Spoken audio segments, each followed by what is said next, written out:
Hey everyone, welcome to another episode of On the Same Page, Lord Up with Friends.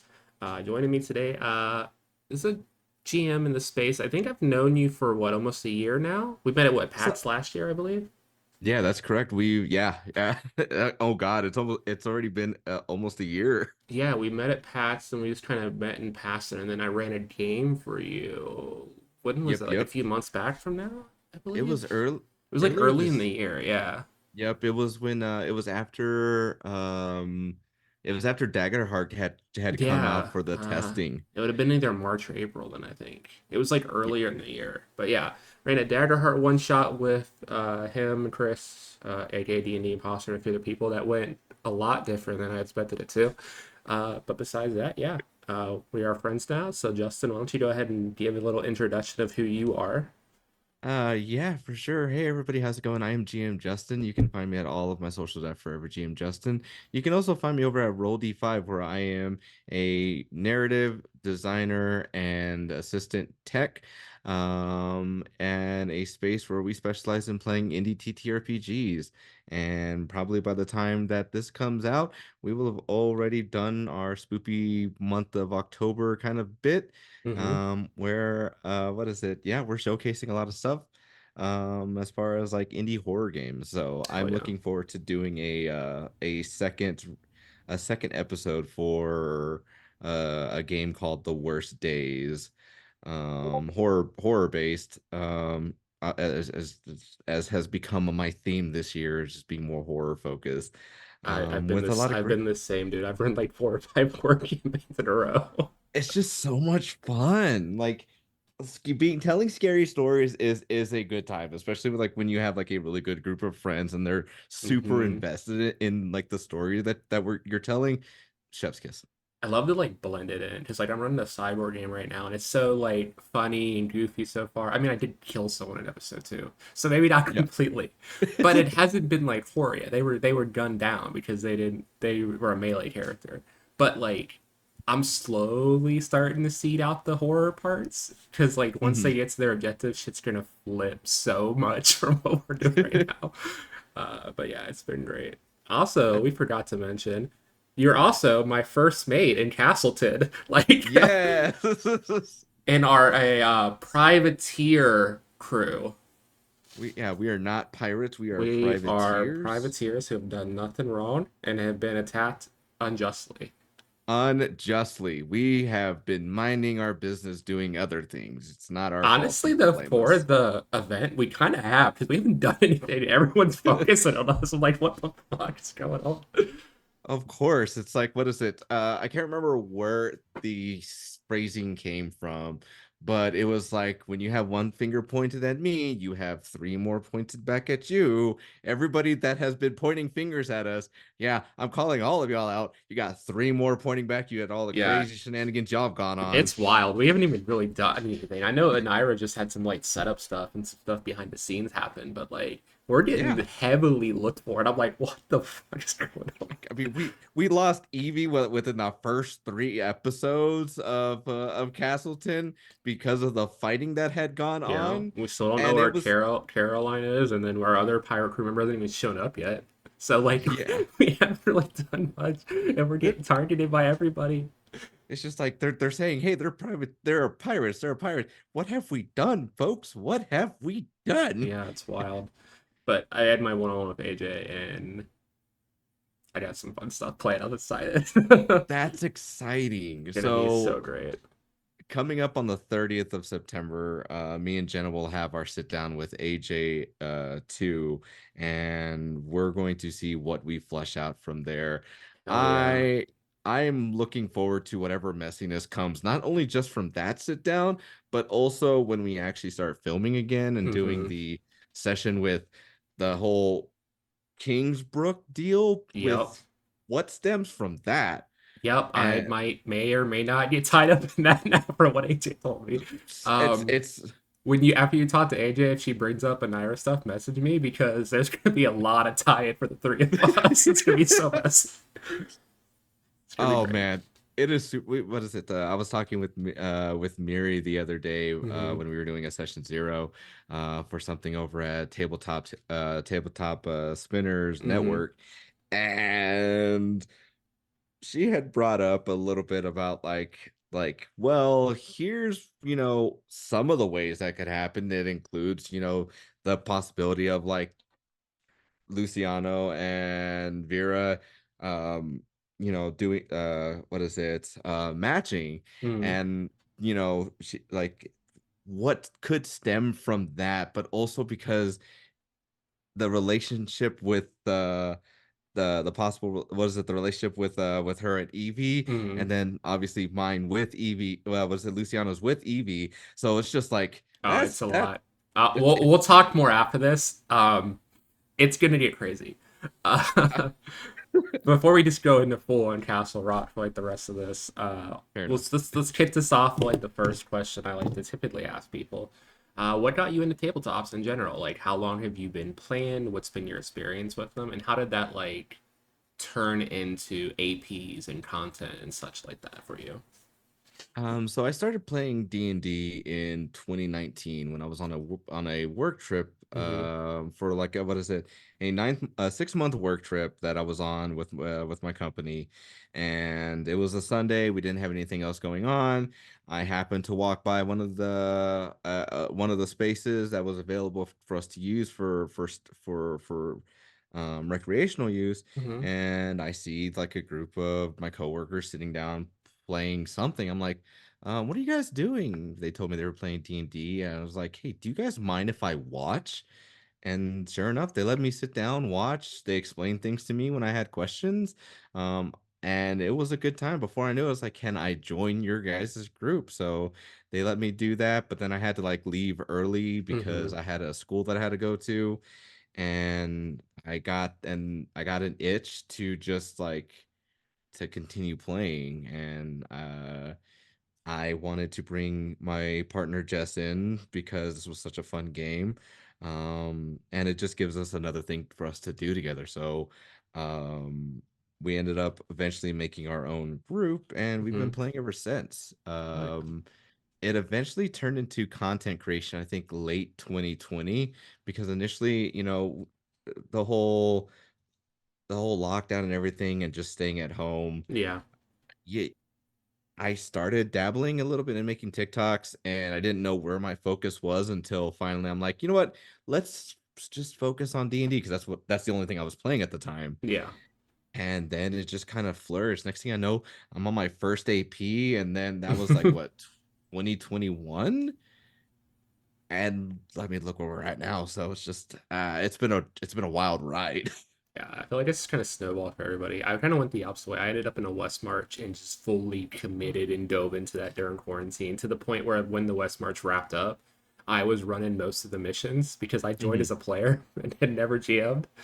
But like I think around like level 8 with that character, they gave the option to GM if you wanted a second character. So I did Yeah. that, and then I've never looked back. So I've just been GMing primarily. But yeah, that's where I got tied up into because I got into TikTok like during quarantine, but I didn't know D&D talk was a thing. So it was just like random ass videos to just keep me entertained. Um, so yeah, I just kind of went the opposite direction by just playing a shit ton of West March games and then kind of fell into the space from there. Yeah. But yeah, it's I feel like a lot of people like I mean it in general really surged during that time because when you can't really go out and do stuff, you Yeah. just sit to online and like D&D and tabletops in general, such a way to like socialize in a certain way because you're Mhm. socializing in and out of game. Oh yeah, absolutely. And then,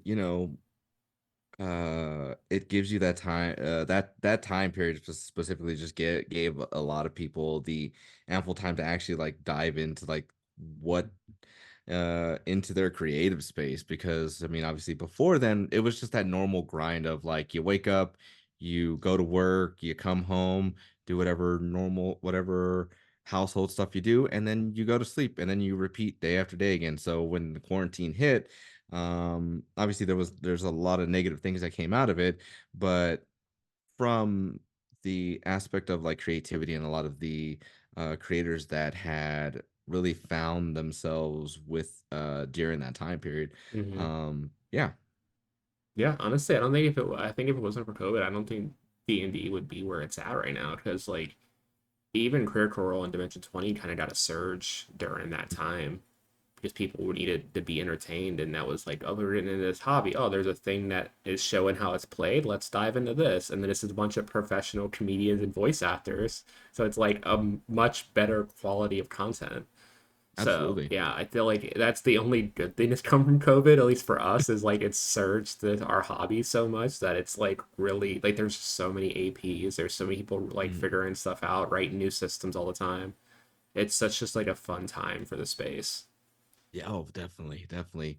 I know you mentioned Critical Role, but for me, what ended up like really making me think like, hey, I can actually probably do, Mm-hmm. you know, GMing and stuff in a creative sense was actually Realm Smith when they were doing when they Mm. initially started doing their Curse of Strahd Into the Mist campaign and watching Jason Acevedo just taking the story the way that it has and watching how it's morphed from where it was at the very beginning to where it is now where they're going to be on their final season. I'm ready to see Mercer come back and take on the role of Strahd and hopefully like watch it all come down. I'm sure this is going to be like a multi-episode event, so I'm excited to see what Jason and the crew have in store for that and what the consequences are because Curse of Strahd has so many ways that it can be played out Mm-hmm. that like there's no one way to do it even in the book sense like you don't necessarily like Yeah, and I feel like ha- people mod it so much because it's like supposed to be the horror module, but it's really not that scary. So most no people do a lot of heavy mod into it, so no matter who you play with, it's going to be a different experience each time. exactly. But yeah, that sounds. I've never got to finish a module of Curse of Strahd. I was in a West March with Diane and some people that fell apart, and I don't Oh. even think we got that far into the campaign at all. But yeah, I need to do that too. I don't really play a lot of modules though, typically, because when I run, I don't like to run modules. I like to make my shit up because I don't prep Mhm. at all. I am a Yeah, very much just like, let's see what the vibe is. Just go with that. hell yeah. I think when it comes to fantasy, I feel more comfortable being able to do that because I don't have any real, and I obviously don't have real world ties to it, Yeah. and I can make stuff up as a on the fly. I can bring in a lot more stuff. When I run horror in the real world, I tend to rely heavier on modules. That's why Hmm. I buy a lot of Chaosium supplements for Call of Cthulhu because it gives me at the bare minimum it gives me a location, a time period, Yeah. and some cool It things that gives can you like a happen. frame of reference to work off of. That makes sense. Yeah. Now, don't get me wrong. There's a lot of information there, and I feel like there's a lot of information that I personally don't need. I'm sure somebody uses them, but I Hmm. don't. And but like I can at least take that, build a foundation off of that, and then just like you said, whatever the vibe goes, we just kind of go from there. We'll hit a couple of the main points and Hmm. see how they end up solving whatever issue it is, or they don't survive. We'll figure it out. Yeah, it's totally fair. Do you feel like from like when you first started, your GM styles changed a lot over the years from like where Oh, it started to where it's at now? Oh, absolutely. When I initially started, like I spent hours prepping, reading, Hmm. trying to get an understanding, and there's only been one time in my entire time as a GM where I've actually had to tell this was my personal group where I'm like, hey guys, I don't have this thing prepped. So I don't feel comfortable running this any further without, feeling like I might not do it justice. Can we go down this route? I've only ever done that once. But now it's like I feel very comfortable just being able to off the fly, like you had mentioned, like I make stuff up. I can go Hmm. wherever the hell we decide to go. If we leave all the material I had prepped and go down a rabbit hole of rainbows and rabbits and unicorns. Fuck it, we're gonna go there. There's gonna be a little bit of a twist when it comes to bring in the horror aspect of it, but we will go down there and you will get your unicorns. I promise you. Yeah, that's totally fair. That's how it was for me too. When I first started in GM, and I would have a million stat plots prepped. I would have minions all the way to different lieutenants and bosses all planned out and mapped out based on the groups that would sign up because it was a West Mart. So it was like I never knew what kind of group I would get because everyone would be at like certainly different levels. because we Yeah. had like ranks, so it was just whoever showed up. So I had to like have different stuff prepped for that, and the amount of story and content. Like, okay, so you go here to here to here to here to here to here, and I would have it all planned out from start to finish. Now I will real build a little bit just to get a framework. Hmm. I'll get a theme, and I will have a central plot point that they have to reach by the end of at some point. Beyond Yeah. that, send me your backstory, and we'll get there. We'll figure it out. We'll work it. We'll work Yeah. it, baby. We got it. I don't even prep stat blocks when I play D&D anymore. I was like, okay, what level are you guys? Okay, cool. This CR, I grab a random monster on that CR, and then I just edit stuff on the fly as I go. Like, I love it's that. such a different that's such a different thing. I've definitely become more of an improv GM over anything else, just because like I like to go off of the vibe of the group as opposed Hmm. to like anything set in stone. Yeah, and then you're also not pigeonholing yourself to any one thing. Mm-hmm. You are the players and the dice are telling the story, Yep. and you're helping to navigate and narrate what they're doing. So I think having less to prep allows that freedom to let the story go where it's going to go versus what you have prepped. Yeah, exactly. Like we had our I'm recording a Roll of Darkness campaign. It's gonna air in December, I think. Hmm. And we had our first session, which is a prologue session. So I knew like where the prologue needed to end for that first session. Yeah. I made up everything on the spot. I knew they had to do an investigation because they were hunters at that point. I was like, you Hmm. gotta go search out this warehouse, figure out what's going on, and you have a job. And that was all I had told them. I didn't plan anything. I just went. I described the warehouse as like, what? I made all that shit up as we went on the spot. So it was really fun to just play around with. And now I definitely got to take notes because some of the stuff in there I'm like, okay, this might come up later. I'm gonna have to note this down. It's so weird. Yep. My notes are always like after the fact and before. It's like, oh, so Hmm. this happened. Okay, cool. This might come back later. This is an important person needs to come back later, type of thing. Yeah. You'll get to actually see more of my GM style when we do our recording for the Candela series. That'll be great. I am looking forward to that. I can't wait. I also can't wait to see what everybody's looking to bring to the table for this. Because Berea had posted up on Threads the other day about when you come to a new table, like what do you do? Like, and she said that she listens to what everybody else is bringing yeah, and will fill those holes. And I'm like, yeah, I feel that. I definitely like to make sure, but I also tend to go for like a healing type of character. I like to be very support. I like to do heavy, very supportive characters. makes sense. Yeah.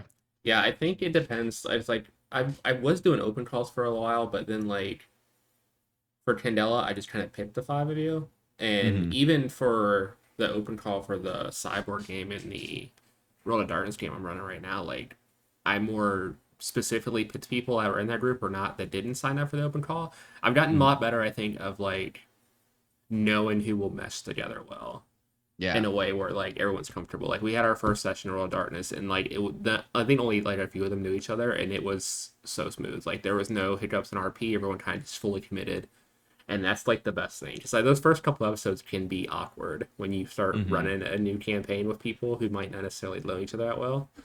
Yeah. But I'm really excited for the group you're in. Like you and Diana and I think was it James, Taylor, and Taylor. It's gonna be great. It's It's gonna gonna be a good be. time. I think everyone's gonna fully commit to their characters. So I'm really excited to see what you guys come up with, especially since everyone kind of is gonna fill a role with the way that system works. Oh So yeah. everyone will have their spotlights. Oh yeah. I'm super excited for that. Yeah, it's gonna be dope. We gotta start. I'm probably gonna send a win to meet out next week so we can actually get a session zero planned for November. One thing to help out with that, just a recommendation, look at Let Us Meet Let because us that'll meet. actually, yeah, like lettuce and then meat. So, and the reason I say that is because you can actually the individuals can sign up with their work email, whatever email that they prefer. So whenever you do confirm like a time period, it just sends an email and an actual calendar meetup. So that way nobody is scrambling to like, hey, what day were we supposed to do this on? Oh, You get okay. the calendar invite. I'll have to check that out. Um, yeah, I'll definitely check that out. Um, Another nerdy interest I know you're into because I'm very into it. How's your magic cards going? Oh God. How's your Uh, addiction? How many debts are you up to now? Paige, why you call me out like that? I didn't ask I to be mean, I stated this have way. I have like 14 or 15 commander decks of different colors. I'm just throwing it right back at you. I just bought a I Rakdos deck the other day. I got a Raphael Fiendish Saber Devil oh, deck now that I'm about to try out after this podcast with some friends. that's awesome. So I have like what is it? One, two, three, four, five. I have six, right? Hmm. I have six. I have what is it? I have six decks right now. Last night I played my modified 10th Doctor Timey Wimey deck. Mm, The night before then I played my Daihata deck. okay. And but the majority of the car, like I only brought Daihata in because of her color scheme, which is a colorless red, white, and black, No, it makes sense. and everything else is all vampire. So it's a very tribal based, a vampire tribal deck.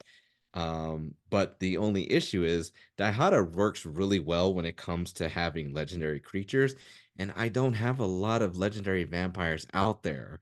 Hmm. So what I ended up doing after losing the game is I went on to cardkingdom.com and found me a shit ton of legendary vampires that I felt that Yeah. were affordable, and then I threw them onto a bunch of other of the cards because what is it? The menacing mimic out of the new Duskborn set, Hmm. and another card that was recommended off of the girls MTG pod Instagram page. Um, I got like five of them so that way they can go into nearly all of my decks, and to help boost out because that mimic card from Duskborn allows for abilities to proc again. So Yep. I I have a like lot. I have a lot of that across different decks. My yeah. my sack deck, which is clerics and vampires. Mhm. It's an ore shop deck, so it has a lot of cards in it that is like when someone dies, an ability triggers, it a bit triggers again. So I have a Yeah, lot of those in there, and then I have an ETB Elish Norn deck that I also have like three cards that do that same thing because her ability is that triggers yeah. twice. So yeah, that's always insane to get if you get all those on the field at once and just have pop off. Like one Oh ability man. activates, but then it activates like three or four times. Can really Oh add man. up. Absolutely. What was it? I was playing my this is earlier this year. Was playing my Orzhov Clavileno, the first of the blessed, Mm-hmm. the Blood Rites deck from Lost Mines of Of Ixalan. Owen. Oh, that's long. Okay. Yeah, Ixalan. So that I was able to make about a level 6 or 7, and I was playing it over at Amateur Dragon Highlander. I let rip it, and I was like, "Hey, Mm-hmm. this is the deck. If you guys are cool with it, I'll play that." And I was playing with the Hime, and I started to pop off like Clavileno whenever it like I think he attacks. Uh, no, whenever a creature I control whenever a vampire I control attacks, they can like one vampire can become a vampire demon, and whenever they die they'll come back as a 4/3 flying vampire demon Mm, tapped. love that. So I started having cards die and come back as those vampire demon Mm-hmm. tokens, and I will never forget because it I was like, no, it cut my whole thing it cut my legs from underneath me, and Utahime hit me with an imprisoned in the moon, and Oh, good card. it is such an amazing card, It's the and best card for commanders to hit target commander with that because then they can't escape. They're just locked nope, down. It's so it just great. and at that point I was like, oh God, what do I do now? Okay, Mm-hmm. survive and pray to God I can grab my Sanguine Bond Exquisite Yeah. Blood combo to win. Otherwise, like That I'm combo is screwed. such a basic, yeah, such a basic infinite combo. Yes. Yeah, I feel like power level's weird. I feel like it's only really high power if you have a lot of those infinite combos. Like my Ellis Norn deck and my Crick deck are Hmm. probably my two strongest because they have combos in there that can either just win the game or wipes one person out like immediately. Yeah. Um, But yeah, I've been trying to get away from decks that if the commander's fucked, I'm fucked. Like I have a Hmm. Ramos deck. If he's not on the field, I'm not gonna win. Like the whole That's fair. deck's around his strategy. But then I have like a deck with Brea, who's like four color. I want to say all but green, I believe. Hmm. Um, and her ability's nice. It gives me Thopters and I can sacrifice artifacts to do stuff. Not my strategy. It's just an artifact deck. It's just get as many artifacts out as possible. Like Yeah. there's no strategy. The red and white cards in there interact with each other in a different way than the blue and black ones do. So it's more of just whatever I draw and get on the field type of thing. Yeah. Last time I played her, I was like two turns away from probably winning instantly because I had the one dragon on the field where if you get 20 or more artifacts, you win. And I had like Hmm. 17, and then someone wiped a bunch of them, and I was like, motherfucker. One of my favorite decks that I like to run is my Sir Conrad deck. It's a mono Ooh, black. It's a mono fuck black you, deck. dude. Fuck you. I hate Sir Conrad so I much. love Sir Conrad so much, and I built that deck so like I'm milling. So not only am I either going Yeah. to burn you with my with his ability, or I'm going to probably mill you, me, and everybody else to death. One of the two is going to happen. We'll figure it out. But because of because he's an instant target, Yeah. what I ended up doing was I put a couple cards in there to kind of help out with that. To help out with it because once he hops in, he does a little burn damage, gone, Yeah. or it like he barely gets onto the battlefield and he's out the next turn.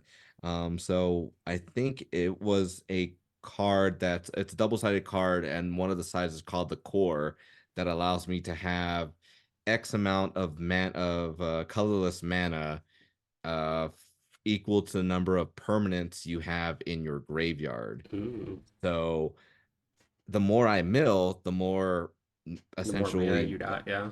exactly, but it's depending on the phase that I'm at, that's the key point. So like I could be on my main phase one, have all that mana. If you take out Sir Conrad the turn before, or like Hmm. at some point, that's cool. As long as I have that card and I have all of those permanents in there, I'm just gonna use that and bring him in. He's gonna be in as many times. Well, go ahead, do it, baby. I'm just gonna bring him in the next turn, and I we're just love gonna that. continue the milling.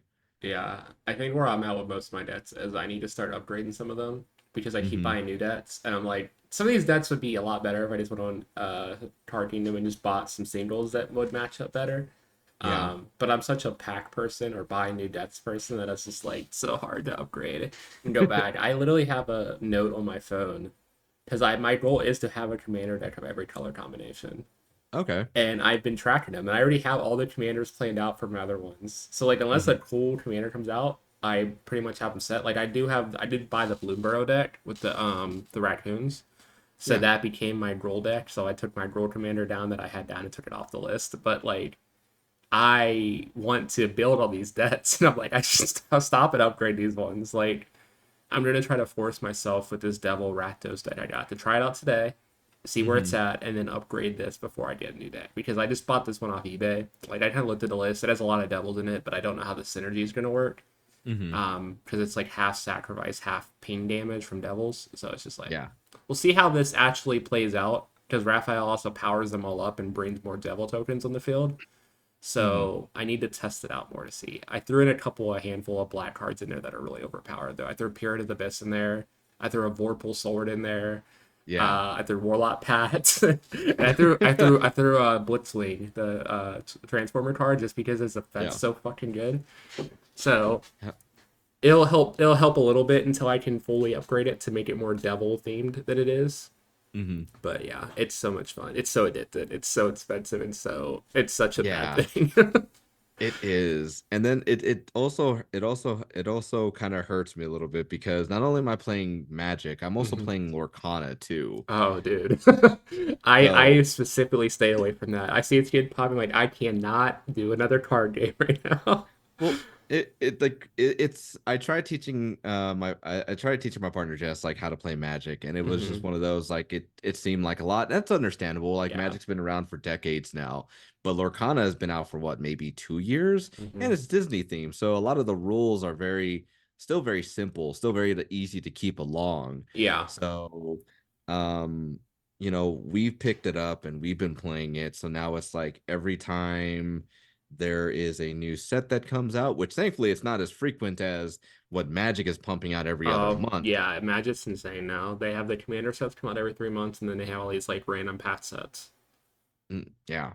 So I can easily get more hyped over a set that's coming out for Lorcana Hmm. versus what Magic has. And I think, like I said, I think that's more because of the fact like Lorcana is taking a lot longer to come out with their sets than Yeah, Magic is. And like you said, like they're coming out every 3 months. I can't I can't build the hype for I well, hold on, let me rephrase that. I built up hype for Duskborn when I found out about it, but everything else, eh.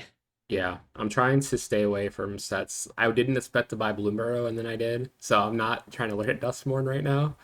Yeah. Um, the next like multiverse one I wanted yet. I think it comes out next year. It's the Marvel one, but I Yeah, I don't think know so. what deaths they're gonna do. I know there's probably gonna be a villain one. Hmm. There's probably gonna be an X-Men one, an Avengers one, and then I don't know what the other one be. There's always four decks. I'm trying to think what the fourth one could be. Maybe a Guardians deck, I can see that. because I feel like they're gonna try to do the different hero groups and then one like general villain deck. Like the Sinister Six kind of a deal. Yeah, I think it depends. I know Spider-Man will probably be a commander because he's Hmm. one of the more popular ones. Either him or Iron Man will be the Avengers commander. Oh yeah, they can Um, be. It can be one of the. It can be kind of. It can be like either Spider-Man is like the face commander, and then like Iron Man or Captain America be mhm. a alternate commander, depending on if they don't It would get their depend. own I want deck. to see how they would do colors for that too. Like that's the thing, because like obviously Captain America would be red, white, blue. He has to Yeah, be. it has to. Spider Man It's has to it's be there. red, blue. Iron Man has to be red, white, probably. Like so, I feel like it's going to be a red, Yeah. white, blue command. Maybe it's going to be Cap. Maybe Cap will be the commander and be a red, white, blue deck. And then Because then you could have and, there's a decent amount of heroes with that color scheme. I just see you could fit in. yeah. And I can see then at that point it's like red, white, and blue for the command for Captain America. And then or actually let me rephrase Dick. that. Let's do let's say it's Iron Man with partnered with Spider-Man to be able to give you that red, white, and blue That's what I'm combo. thinking. Yeah, it might be a partner commander deck, honestly. Yeah.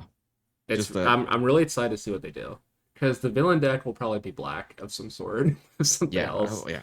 No, it'll probably be Thanos. Will probably be a commander. Let's be honest.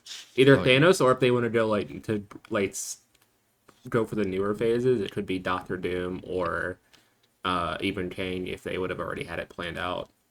Um, Yeah. but yeah, I'm excited to do. I really hope one of the deaths is an X Men death though. X Men is my thing. I'm so glad Marvel's slowly gonna start shifting focus to get make X Men the focus later on. Yeah. I need to see my boy Bobby Drake. They need to do him better justice when he comes back and make him gay like he's supposed to be. Right. uh, yeah, I'm actually playing an X Men long running game for my channel. Like once it starts, it'll just be monthly and just continue to run because X Men's my thing. I got that new Marvel book and the X Men expansion when we were at Gen Con. So Yeah. like I'm so ready for it. So That is awesome. yeah, it's gonna be dope. But I believe it's time. We're a little over halfway into the episode. Why don't you tell the audience what we were going to lore dump about today, and then just dive right into it? Okay. So with regards to lore dump, so just a little bit of backstory, right? So I live in the city of El Paso, right? But it's not my hometown. I grew up in a smaller town in the northern part of Texas. But coming to work here, meeting my wife, and then, just establishing myself here within the community, you learn a couple things or two about the city about the city, right? One of them is that there are a lot of spoopy places and spoopy things that happen here. I've had experiences, my wife's had experiences, but there are also like different places that you can go to here within the city that if you even do like a quick search on YouTube, you'll find a ton of videos that explain or that explain some of the things that have occurred here within the city. There's this one place called Monte Leon, that is an Italian restaurant that is said to be occupied by ghosts and have like little ghost children that that occupy the space. And they'll tell you little bits here and there of like how you can get them to appear, how some of the little things that they do, especially if you, I think it is the Monteleone's restaurant. It's you can have they'll give you they still give you like the cokes with like the bottle caps on them, and they said, and it's said, or if I remember correctly, if you leave one at the edge of the table, one of the kids may come over and knock it off the table just to kind of play with you on just to kind of play and mess around with you. Some people have said like they feel cold spots, stuff of that nature, and that's Mm-hmm. a restaurant that is still actively that's still active to today. So if you're ever in El Paso, that's a spot that if you want to, you can go into it, and you can ask the people that work there, hey, have you experienced any of this stuff? Some will tell you yes, some of them tell you no, but they'll at least explain some of the stories that have been told within the city Mm-hmm. or within their time working there. Another one is that there is a cemetery called the Cemetery. This has been featured on a lot of different paranormal activity investigation YouTube channels that have kind of explored like some of the things that has gone on there. Mm-hmm. People, I mean, it's a cemetery, so you know that there's got to be Yeah. some spoopiness that's going to happen. But there's some mystery that is surrounded in that cemetery. There's also, according to one of the websites, the Plaza Hotel El Paso.com, that speaks about a spirit by the name of Lady Flo, last name Wolf, where and I think the original owner called named Mr. Harden. There is also a spot within the cemetery, from what I remember, that is actually like not fenced off, but I think yeah, not fenced off, but actually like has um a cage built around it, just to kind of keep people from going there. I think it may have been John Harden's grave that people have been trying to grave rob or trying to do something with Mm. with that specific site, but the city, I think, went up and put that there specifically for it. But then you'll also see some pictures where there are people or not videos and accounts of people that have gone to the cemetery and have noticed shadow people whenever they take photos, either daytime or nighttime. So there's a lot of spooky stuff that happens here. Yeah. Have you ever actually gone and tried to explore any of it? Or is that something that you try to avoid? So I don't actively go out to do the things, right? Outside of like Monteleone's, like just again, it's a restaurant. So of course Yeah. I'm gonna go there, you know, especially if the family wants to go there, we're gonna go hang out and, you know, hear the stories and whatnot and try and like maybe see if like some of that stuff happens Mm-hmm. for us. But for the most part, like I don't actively seek it. There have been spooky stuff that has happened in my life. And even my wife will tell you about that too, where this was back in 2015, early 2016. No, this is 2015, before 2015, 2016. I don't remember the exact time, Mm-hmm. but me and Jess were split because I had to move to Hawaii for work and she stayed here, and she was working at a children's home, and she was telling, and well, there's one story that's in relation to that, but there's another one where me and her were talking, and we were um yeah, me and her were talking, and she was telling me about how one of her couches got moved, but at the place that she was working at was as like a cottage parent to be able to like watch out for the children that were in their care. Mm-hmm. So they had their own respective rooms, but all the kids were put to sleep or were, you know, laid down to go to sleep in their own rooms. And so my wife went into her room, and her couch got moved that was in the room. And this is at nighttime. There's nobody else there. She didn't move it because it was in front of the door now. Mm-hmm. And so she was like, okay, that's creepy. She moved back over there. and she was talking to the cottage parent, and like she called me. It was early, it was in the afternoon for me, so it was no big. It was just us talking, hanging out, and they were telling me a little bit about what was going on. So I'm like, okay, cool. By the way, we're also Catholic, so one of the things we did was pray at night. So I was in the middle of a prayer, Mm-hmm. and then suddenly I hear somebody tell me stop on the phone. Mm-hmm. And I'm like, I stopped because I'm like, okay, somebody, either Jess or her coworker had said stop for some reason, because I don't know what the hell's going on over there. And Jess asked me, hey, why did you stop? I'm like, well, didn't you just tell me to stop? She's like, no, no one said to stop. I'm like, I heard somebody say stop. Okay, cool. I'm just going to continue on. And I continued on with my prayers after that. Oh, Uh, that's fucking wild. and I'm not really a big believer in that kind of stuff. I just never, like, I've had friends who've had experiences and I've seen stuff that's like weird. It just mhm. doesn't track for me. I don't know. I just think it's more of like some locations can have energy like left over more than anything paranormal. Like I just feel Oh, like that's some fair. areas can just have like resonances after a while. Hmm. Which is weird because I am kind of witchy, so I should believe more of that stuff. But I just believe more from like a cosmic level. I just think some areas just have like more energy levels like left over from like events and stuff that's happened.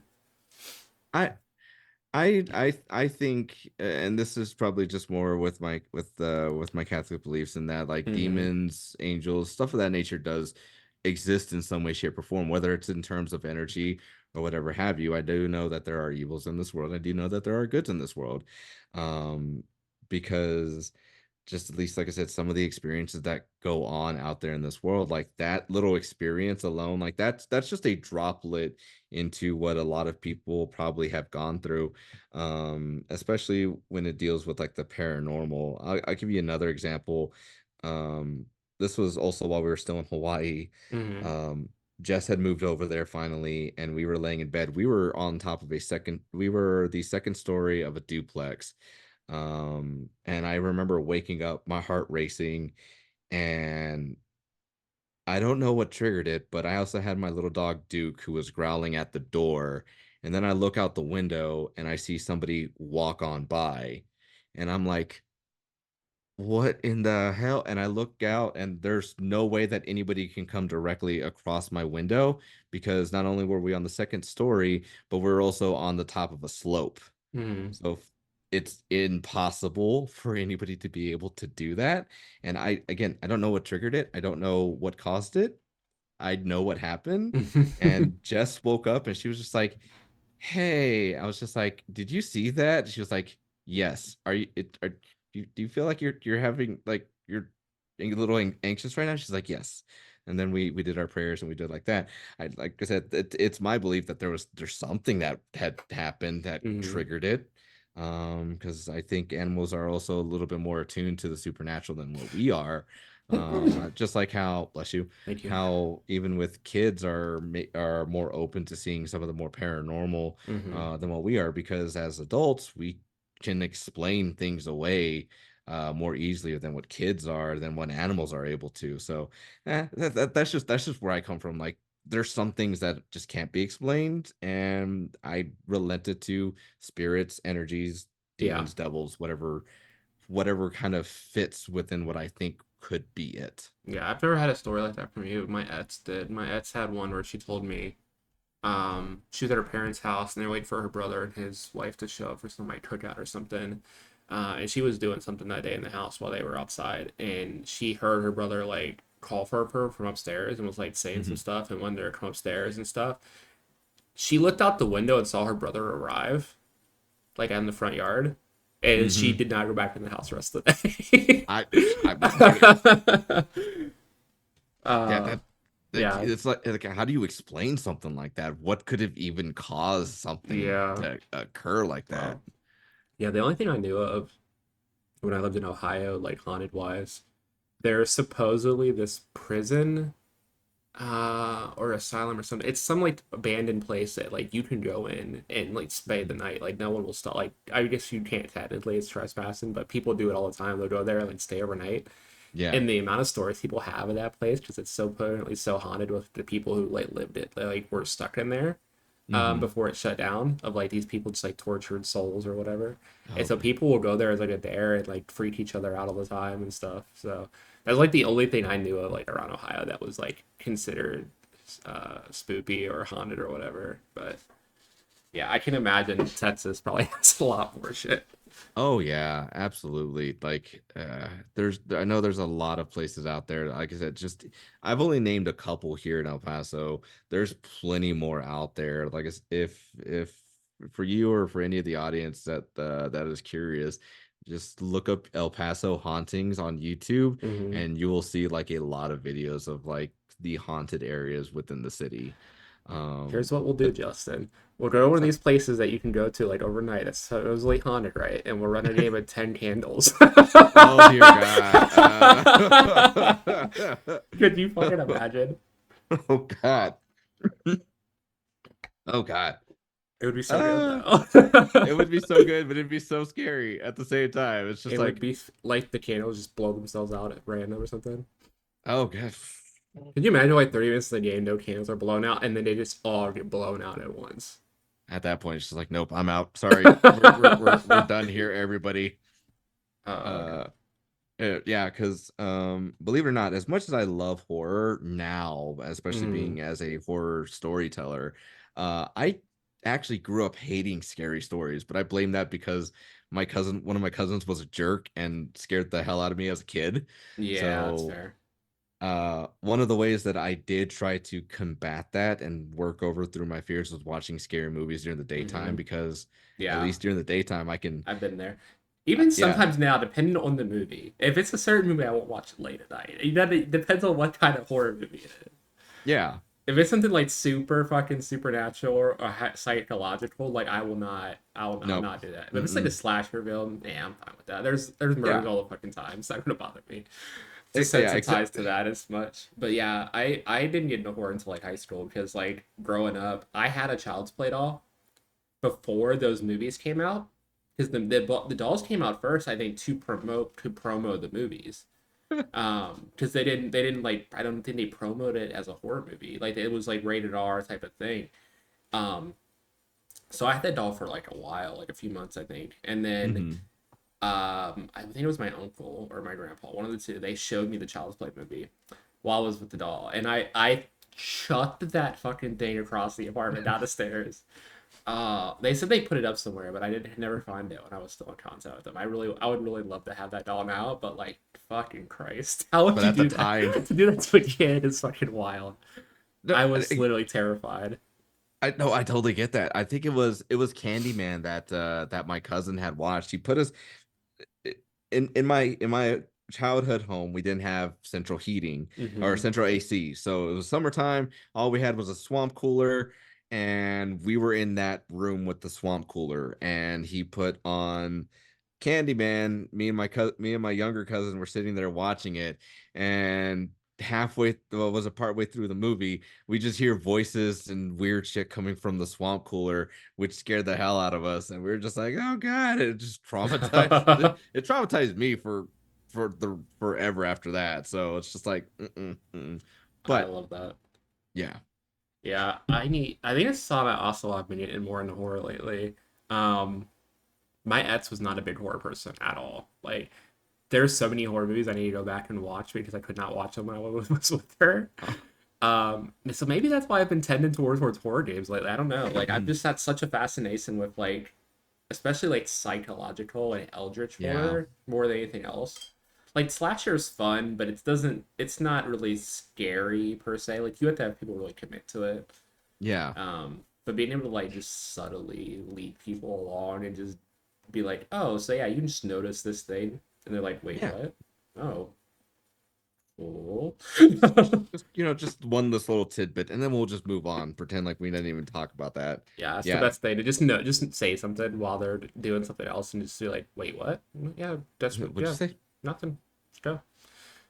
Anyway, uh, I did I ran a private game for some friends, Hmm. other content creators, and we were doing it out of the Nameless Horror Chaosium Call of Cthulhu supplement, and it was a good time. We weren't able to finish it, but that was only because of time's sake, Hmm. and we need to finish it at some point. But there was one part that what is it? I think there was a lot of spookiness that came into that just because of the fact, like I had mentioned to him, like when I do Call of Cthulhu, when it comes to sanity loss, do I don't roll off of the table. I don't look really at pay attention to the table that's inside of like the keeper's guide. I primarily am talking to the players like, hey, how do you think your character would react in this regard? Because whatever they come up with is a lot scarier than what I can. Like Yeah. I can describe a couple things, but the human mind has the ability to take just a few tidbits of information and just run wild with Yeah, it. I always try to match out that kind of stuff to the situation more than a table because the table's just so random and it's like it Mhm. might give you something completely off base. That's fun for like maybe a one shot, but like for like a campaign, like it's hard to just be like, oh, you get this random madness thing that's nothing to do with the situation you're in, but that's what happens. Yeah. So And I'm excited to play how Candela does it because Candela has their damage system. You get up to four marks yep. before your character is like done, and those marks Yeah. don't have to always be physical. They can be mental or they can be supernatural. So like Yep. there's so much like depth to like be like, oh, so this situation happened. Okay, so this is what happened. So what would that result be? Whether it's mental, physical, or some type of supernatural horror to your character. Yeah. That's gonna be so Uh, much fun to dive into. when I was playing Victor over at North Wolf's Candela game, Hmm. there was one mark where I had taken because of everything that had gone on. I named it the mark of the Hatter because and described it as like black markings that would be where essentially my veins are, and it was I meant it more more physical than anything else, just to kind of be like the person that my character had supposedly like he thought he was chasing after. Yeah. um this was a mark that was left because of him trying to chase him down, and this was like this was for him like, okay, this is I'm getting closer, I'm hurt myself, but now he's left his mark on me, and a Hmm. very visible one at that. That's dope. I can actually thought of this. I'm looking at what date this goes out. This it'll air the day after Cyborg finishes on my channel. So spoilers if you haven't watched the finale. But when they get to the building that they're trying to heist, Hmm. it's not going to be as armed as they think it is. Because when they get there and they get to the research lab, there's going to be like subtle signs that something went wrong. This like Ooh. chip that they're trying to hack to like control the mainframe or whatever, the company shut it down because there's something in it. Ooh. And the board games are very focused on the apocalypse and Yep. like the world ended. Like there's a Cthulhu like being in this chip. And if any of them grab this chip and have it on their person as they're trying to escape the building, I will be rolling sanity rolls for them behind the table based on their toughness scores. That they will get messages. I've already had one person like they fought some goons, right? And the Yeah. goons when they opened up their jumpsuits were like they were completely purple. They cut one open and there was just this there was no organs. It was just orange goop inside them. And two of my players decided to taste it, decided to put the goop in their mouth and taste it. And one of them failed a roll, a toughness roll. So they have a 1 point on the tracker. I'm giving them all D8 trackers. If they reach 8, they are part of this thing. They're like part of this hive mind. So like Oh when God. she failed it, I was like, oh yeah, you have a voice in your head. It's like that makes you feel really welcomed and at home more than you've ever felt in your whole life. And then I started like saying stuff to her as like a mother in the secret chat in Zoom Oh until God. she passed another. She luckily passed her second roll because I would just kept making rolls until she passed. So Yeah.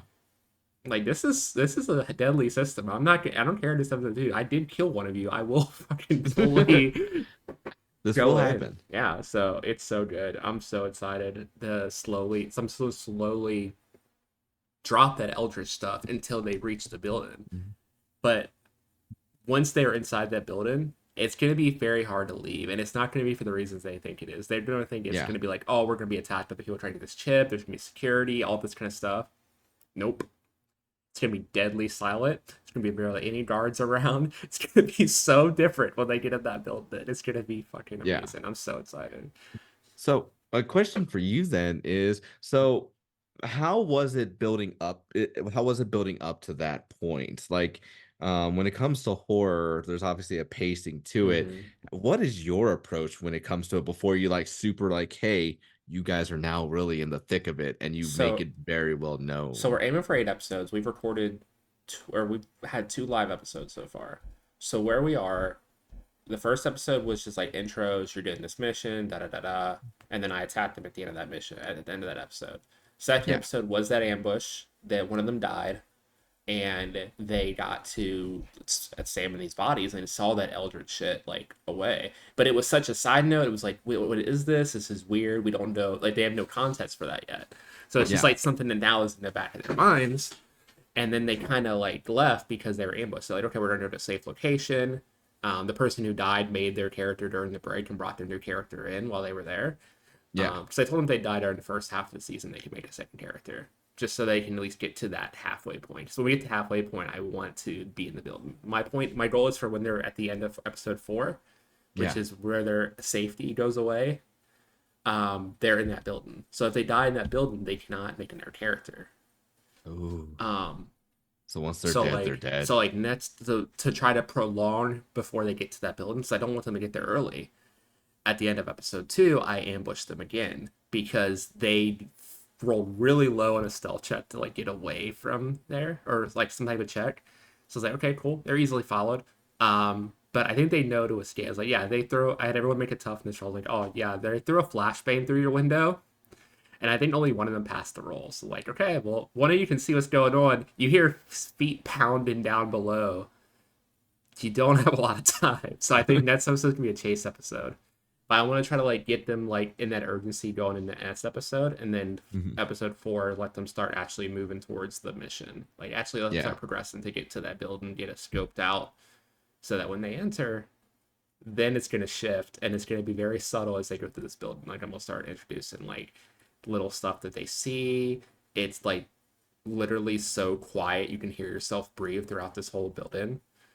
Yeah. Just like those little subtle horror references of like, oh, something's quite wrong here. Yeah. We don't know what it is. But yeah, Yeah. I'm excited for it. Hell yeah. I know for me, one of the things I like to do is I like to encourage a lot of humor at the very beginning of Yep. something. Let's get to laughing, let's get to joking, let's get to know one another. Yep. That's what the first Let's episode was. It was like, oh yeah, you guys go to the club, you have some guys to hang out. One of them went on the yeah, dance floor and was like raving with people. One of them was like collecting DNA that was just splattered across the club, which was very yeah, gross to make a DNA bomb. Some were like drinking. They were having a good time. yeah. Immediately ambushed them at the end of the first episode. But yeah, let them have fun and like get into that vibe first before you introduce the horror. It makes it hit so much harder. Absolutely. Especially when is it when I was doing a Call of Cthulhu stream for Roll D5, we had an all Latina cast Mm-hmm. and what is it? It felt for me personally as a Latino creator to be at a table for with fellow Latinas and then seeing the chemistry just almost like click right there for the table, the laughters, the jokes, the conversations, it felt very natural, very Mm-hmm. very normal for me. And then to kind of guide them through as they were going through their investigation, dropping little bits here and there, little like you said, just like Mm-hmm. little bits here and there, like something more is going on. Yeah. And before eventually when we ended the two-part series, they were like really into the thick of it with the ghosts, having those conversations with one another and with the castmates and castmates Mm-hmm. disappearing with no explanation whatsoever. It was a good time. I had a blast, and I think they had a blast too with the shenanigans that was going on too. No, that's so dope. Yeah, I feel like that's always the best way to do horror is like slowly build into it. Like a one Yeah. shot, you have to kind of be a little forward fast paced, but even then, you can still kind of like pace it in a way that like, Yeah. oh, you're just investigating, and then this happens, and then this adds up. Like I did Call of Cthulhu one shot for Halloween last year with Diana, Forrest, and Cassie from Chosen One's podcast, Mhm. and it was a Charlie Brown one shot. It was the Charlie Brown Halloween, like the Great Pumpkin thing, but it was Oh no. Cthulhu. So like they were investigating because these kids are going missing, these high school kids, which was the Peanuts game. They were going missing, Yeah. and like they were slowly investigating and like going to like the places where stuff was, and it just got worse and worse as they were going. They were starting to make insanity checks. Diana failed 5 sanity checks in that game. Diana was fully insane by the time she died at the end. It was fucking amazing. Oh, She thought her blowgun was sentient. She had a fear of spiders, and then immediately after that rolled a fear that everyone was controlled by spiders around her. It was so good. oh And it just got God. so bad. Like I had to like pull up to the therapy booth that Uh-huh. Lucy does in Peanuts, Hmm. and Lucy showed up behind it, but Lucy was something else, and they had to fight her, and she almost killed one of the men. And then they went to the pumpkin patch, and everything just kind of like closed in around them. And the pumpkin master was like, think the like pumpkin zombie from Yu-Gi-Oh, like Hmm. the giant pumpkin horde. That's what it was. And it Diana went insane, started to attack Forrest, and then Diana and Forrest or Forrest tried to fight against the pumpkin, and Diana and Forrest were both eaten by this thing. Um, because they have never played Cthulhu before, so they approached to like D&D, and they quickly did not Nope. survive. Cassie got away, but they had some madnesses. They were completely blind from it, and Yeah. they attached themselves to Lionel's blanket. Like they found Lionel's blanket from the Peanuts, and like they became Oh. a hyper fixation where they couldn't put it down, just like he used to have. Oh. So the Oh. scene was them just trying to bicycle away, like half blind, trying to get the fuck out of this town. It was so good. It sounds like it. One of the it's a good thing that you brought that up. Like when it comes to like showing people how to play Call of Cthulhu who have only probably either only played D&D, like I always tell players like, "Hey, look, the urge to want to fight it is going to be there, Mm-hmm. but look at your hit points. This is Yep. not one of those you're designed to fight the things. Yep. You're lucky if you stay sane enough to tell the story, but if you do fight it, you will suffer the consequences of Yeah, your actions. that's the fun of playing horror games. They're usually much more deadly. I think my group after episode 2 of Cyborg learned very quickly, oh, we shouldn't actually get in fights if we can avoid them. Yeah, I yeah. literally just But murdered one of your actual martial characters that you had. yeah, it's a deadlier system. Even what is it? The worst days is a bit of a deadly system Mm-hmm. to because again, it's more socially based. It's Yeah. more kind of it's an investigator social based. So you're not meant to fight the things. You Mm-hmm. try and survive as long as you can, but if you die, you don't catch on fast enough, Yeah. your character may die.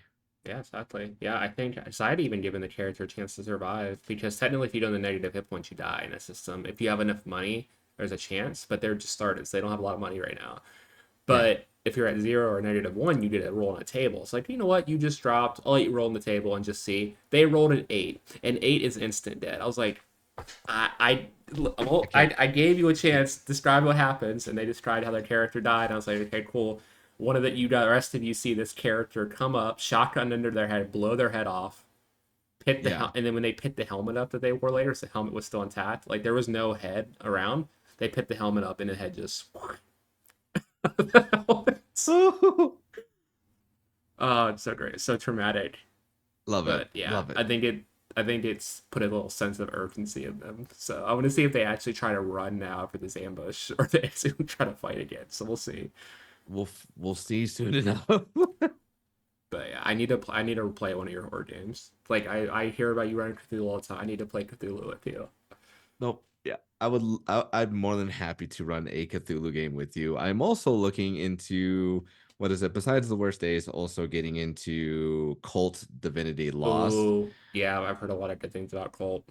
Yeah, like I've seen Queen's Court Games run it Hmm. with V Yeah, they ran a Chrissy. really big game of it actually, didn't they? Wasn't that the Yeah. thing that was like award nominated or something, or won an award? I believe. Yeah. Yeah. So like I like that made me it took me a while to pull the trigger to to buy the PDFs for it, but like now that I have it, it's like now I need to take time to read it so I can understand this and So go what I'm through it hearing is you need to because learn this system and then run a game of it on Roll Five and then invite me. Is what I'm hearing. I mean, I'm not going to say no to that. I'm not that I absolutely. I've even talked to Anna and the team. Like, hey, I want to run this system at some point. We'll figure out a time, but otherwise, I'm looking to run this system. That's literally my life. I have so many. That's why my channel is what it is. I run a different system every time because there's so many that I want to play in, and it's easier for me to just run it myself. Yeah, Like there's and so many then cool systems out there, and there's always new ones added every few months. It seems like. oh, 100%. And even in the just the indie realm alone, with the variety of different games that are out there, Hmm. from fantasy to cozy to horror, there's so many that are out there, and I'm glad with RD5 we have the ability to do as much as we can. Yeah, Um, Probably, like you said, this is going to come out late. this will What is it be about November? November 11th. Yeah. So for us on the 30th of September, yeah, 30th of September, we're running what is it? We're running a game called a one pager called um what is it? I literally just played this not too long ago with my own home group Hmm. for like a one shot kind of a deal, and right now I am blanking on it. But the whole concept is like office space TTRPG, and I kind of ran this as like a horror based deal where it was very much like the Bilko experiment, the Hmm. movie The Bilko Experiment. I ran it very much like that, so that way, like I could still have my horror, they could still have a hostile work environment. That's what it's called. Okay. That was gonna bug me if I didn't find it, but yeah, hostile work environment. I ran it for my group. We're running it RD5 at on September 30th. Hmm. But I ran mine as like the Bilko experiment, so that way, like we could see just how my home group would react to being put into that kind of a scenario with this game. Hmm. And sure enough, it didn't disappoint. They managed to move up in terms of utilizing the violence that was presented to them as a way of getting ahead in the world, instead of escaping the office space that they were working in. They all ended up trying to what is it, attacking some of the executives that were there, trying Oof. to that were the executives that were there who were hunting them, going up to the C suite. And then the main president was just like, hey, you there are a couple spots opened up. Incidentally, the number of people the number of the amount of people that have positions open equal to you guys. So, do you guys want a new job? And they got hired right there. I love that. So I don't know. I'm sure Mika and everybody else that are playing have a fun way of utilizing this. It very much feels like it encourages like the comedic, office incompetency. It encourages that style of play, or at least the way that I feel like it is. So yeah, it'll be a good time. If you can, Yeah. if you can, go back and watch the VODs. Oh yeah. Yeah, I'm trying to find I think Banana Chan has it like going to backer kit soon. So I'm hoping it'll drop in time to play for Halloween. But I want to play Death on the Brink of Ohio or Darkness on the Brink of Ohio. It's a Ooh. one person like journaling horror game. It's very Yeah. Eldritch. Diana ran it for a one shot. D&D Imposter ran it. A couple other people ran it, and it looked so good. And just the premise of playing a game set in Akron, Ohio. So there's I'm from that area. Like literally, I grew up like 25 minutes from Akron. So like I want to run this and just for the humor of it, but Yes. also it just looks so fucking good. So I'm trying to get it before Halloween so I can do like a one person like stream of it and just Hell run yeah. it on thing. And try to get people in chat to like influence it as we go because it just looks so much fun. Hell yeah. That would be awesome. Yeah. But yeah, I think we're at a good stopping point for today. Thanks For for sure. joining me. This was fun. This was That's really it. great talking horror. I love talking horror stuff. I could continue to do Same. this. No, thank you for inviting me over here. This is a pleasure, Paige. I'm so glad. Thank you for, letting me be on your channel for playing the Daggerheart game earlier this year Yes. and just being on here to be able to have a conversation with you. This is a fun time. Yeah, you and Chris and everyone just completely wrecking what I had planned for that, but it was It so great. But yeah, was such a good I'm time, excited to see what you do in the Candela game. You and the rest of the groups, that's going to be great. And then for just sure. excited to play more games with you in general and see you at Same. Pat's. What, like two Yes. months ish? Oh man, yeah, it's almost 2 months. It's just like I'll be going alone this year, so it's like, well, I don't know what to do right now. I'm I just gonna mean, follow people I'm around. just me and Diana are the only ones in our Airbnb, so the two of us will just be together with like Wes and Jonathan and the rest of them. So like we'll just find you and kidnap you. Don't worry. That's fair. You're what is it? Don't be surprised, like, because I know On and Aaron obviously lives in Philly, Hmm. and then On is coming out there as well. I think maybe Mika and a couple others from the Hmm. RD5 crew. So if you find me roaming around alone, grab me. Otherwise, like somebody's going to probably grab me at some point and Sounds take me good. with them on adventures. I don't know. You all I heard this. Justin gave me permission to kidnap him at Pat 2, is what I'm hearing. yes. So, but this is awesome. Why don't you tell everyone where they can find you on the social medias, and if you have anything around this time, it's like mid-November that you want to plug that's coming out, feel free. Yeah, so you guys can find me at all of my, like I said, you can find me at all of my socials at Forever GM Justin. That's number 4, Ever GM Justin. You can also find me over at Roll D5. That's ROLE_D5. Where we specialize in playing indie TTRPGs. I'll either be behind the scenes running a tech, or I'll be telling a story, or even playing a game. I don't know. We'll see. It just depends on what we got going on. Around this time period, I think we should be doing the game that Whitney is running. Whitney from what is it? Smoking Glue Guns Mm. is running a D&D 5e campaign that will be starting, I think, the 1st of November. Oh yeah. And we will be starting off there. We're coming together all as a group to fight in the Colosseum, and we're gonna see where that plays out. I'm playing an orc artificer slash an orc artificer named Alejandro. At least that's the name he gives everybody else. So Oh we yeah. will see what comes in store for him. And obviously anything RD5 related, you'll see me post up on there. And I think that's it. I could be wrong. Oh, don't forget we have Caston coming up. Yeah, Castle in Part 2. I feel like it will be starting around the time this airs, if I remember the schedule correctly. But yeah, It's like in November-ish. Um, somewhere around that time period. So if yes. yeah, catch us at Castleton. Uh, Especially considering both Luciano and I are going to have some drama that will intercept a lot going into part two. It's going to be great. Uh, we're gonna get messy here, folks. We're gonna Very get messy. messy. We did say our pirate ship is what was it? R5 just means death. So we Yes. need all the gay messiness. We need all the gay messiness. But yeah, of course, I will have Justin and Roll 5 socials in the description, so go follow them everywhere. And you can watch this. If you're watching this on YouTube, it is also on Spotify, Amazon Music, and Podbean. But until next time, we will see you guys later. Bye.